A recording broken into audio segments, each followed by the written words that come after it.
Hey everyone, hope you're doing good. So आज हम देखेंगे LeetCode 2125 number of laser beams in the bank and ये medium level का question marked है but actually में काफ़ी इजी क्वेश्चन है।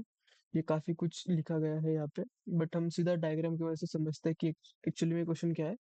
तो हमें number of laser beams find करना है एंड उनके हिसाब से लेजर बीम की डेफिनेशन ये है कि जैसे नंबर ऑफ रोज दिए गए हैं और उसमें लेजर बीम्स है तो ये लेजर बीम अगले जो नेक्स्ट इमीडिएट जो रो है जिसमें लेजर बीम्स होंगे, जैसे नेक्स्ट इमीडिएट रो तो ये भी है सेकंड वाला, और जिसमें कोई लेजर बीम है नहीं, तो उसके बाद जो रो है जिसमें लेजर बीम एक्चुअली है, तो उसके साथ प्रीवियस रो का हर एक लेजर बीम अगर पेयर बना पाए तो उस पेयर को ही इन्होंने लेजर बीम कहा है एक्चुअली में। तो एक्चुअली ये लेजर्स है, ये भी लेजर्स है, इनके बीच जो लाइन बन रही है उनको इसको लेजर बीम कहा गया है एंड ऐसे आपको कितने लेजर बीम्स बनेंगे ये आपको बताना है। तो ये क्वेश्चन है बट एक्चुअली इसका सॉल्यूशन भी काफी इजी है अगर आप इसको थोड़ा सा इस डायग्राम को विजुअलाइज करोगे। तो आपको बेसिकली नंबर ऑफ पेयर्स कितने फॉर्म हो रहे हैं हर लेजर बीम के नेक्स्ट रो वाले लेजर बीम्स के साथ, यही देखना है। जैसे नेक्स्ट रो वाले लेजर बीम में ये लेजर्स आएंगे, लेजर नेक्स्ट रो वाले लेजर्स में ये लेजर्स आएंगे एंड ये करंट रो है, तो ये लेजर इस रो के हर एक लेजर के साथ लेजर बीम बनाएगा। सिमिलरली ये लेजर भी सेम एंड ये लेजर भी सेम। लेकिन एक कैच इसमें ये है ना कि इसके बाद जो रोज आएंगे उनमें जो लेजर्स होंगे उनके साथ लेजर बीम नहीं बना पाएंगे ये वाले रो, फर्स्ट रो के लेजर्स। तो ये जो थर्ड रो के लेजर्स है वही फोर्थ रो के लेजर के साथ लेजर बीम बना पाएंगे। कहने का मतलब ये है कि नेक्स्ट इमीडिएट जो रो है उसके लेजर बीम के साथ ही आप उसके लेजर्स के साथ ही आप लेजर बीम बना सकते हो। सो आपको वही फाइंड करना है। तो वो कैसे करेंगे? तो अगर आप सिंपल बेसिक काउंटिंग ही कर लो कि जैसे आपके पास नंबर ऑफ कॉम्बिनेशंस कितने बनते हैं, तो इस लेजर के लिए इस रो में दो है लेजर्स तो टू, सिमिलरली इसमें टू ऐड करेंगे क्योंकि ये लेजर के लिए भी सेम होगा, सिमिलरली ये लेजर के लिए भी सेम होगा, तो total two plus two six हुआ। सिमिलरली इस लेजर के लिए देखो तो नेक्स्ट रो में कितने लेजर्स है, एक ही है, तो प्लस वन ऐड करेंगे, सिमिलरली इसके लिए प्लस वन। तो टोटल कितना बना? इन तीनों के साथ इन दो का कॉम्बिनेशन इज सिक्स, प्लस इन दो का कॉम्बिनेशन इसके साथ इज टू, तो six plus two is eight. तो ही हमें करना है कि हम ट्रैक रखेंगे बस करंट रो में कितने नंबर ऑफ लेजर्स है एंड प्रीवियस रो में कितने नंबर ऑफ लेजर्स है एंड उन दोनों को मल्टीप्लाई करेंगे। जैसे इस अगर हमारा करंट रो ये है इसमें कितने नंबर ऑफ लेजर्स है, टू है। इसके प्रीवियस जो रो था उसमें आपको याद रखना है कि जीरो वाला कंसिडर नहीं करना है, वो रो कंसिडर करना है इसमें एक्चुअली एक लेजर था मिनिमम, तो इसमें तो तीन लेजर थे तो थ्री इंटू टू किया तो सिक्स आया, इसको करंट आंसर में जोड़ दिया। तो इनिशियली हम लोग इसको कोड करते वक्त एक आंसर वेरिएबल लेंगे जो जीरो होगा। देन जैसे हमने कहा वन बाय वन हर एक रो को प्रोसेस करते हैं और बीच में कुछ वेरिएबल्स लगे तो हम उनको यूज कर लेंगे।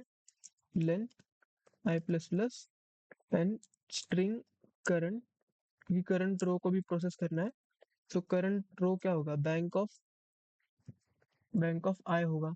सो इनिशियली हम जीरोथ रो पे होंगे, तो जीरोथ रो पे होंगे, जैसे अगर हम बीच में किसी रो पे होंगे तो हमें प्रीवियस का एक्सेस चाहिए था, राइट? प्रीवियस रो में कितने नंबर ऑफ लेजर्स थे, तो इसके लिए हम एक प्रीवियस लेते हैं। प्रीवियस इनिशियली जीरो रहेगा एंड फिर हम लोग अभी इसका काउंट और रेदर इन स्ट्रिंग रो नाम देते हैं इसको एंड अभी इन करंट वेरिएबल लेंगे जिसमें करंट में हम स्टोर करेंगे number of ledgers in the current रो।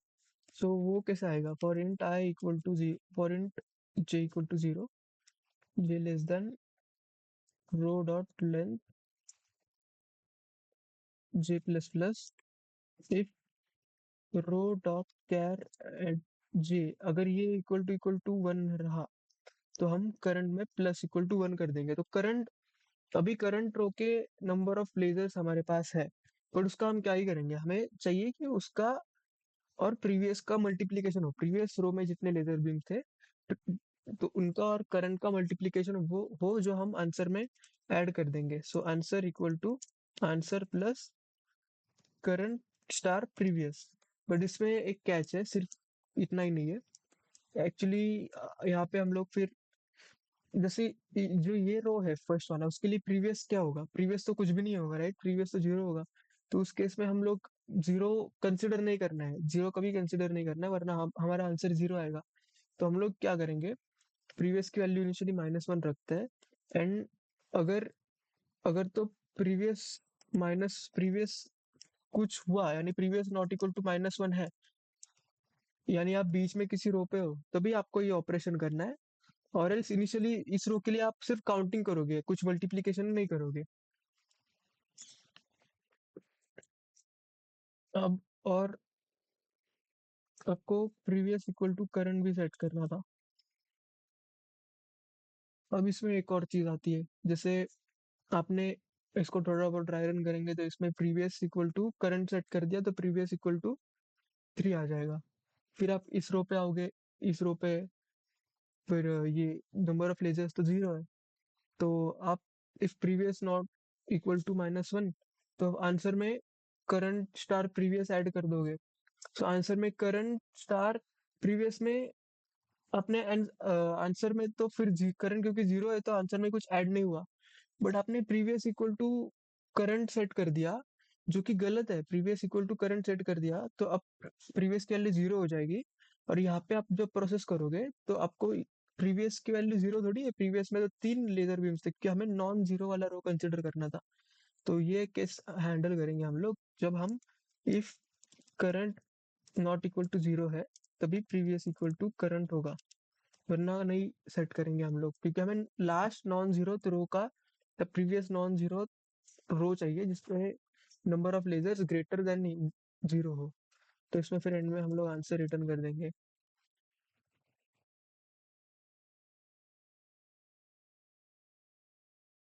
तो उसको सबमिट करते हैं। So yes, thank you for watching the video.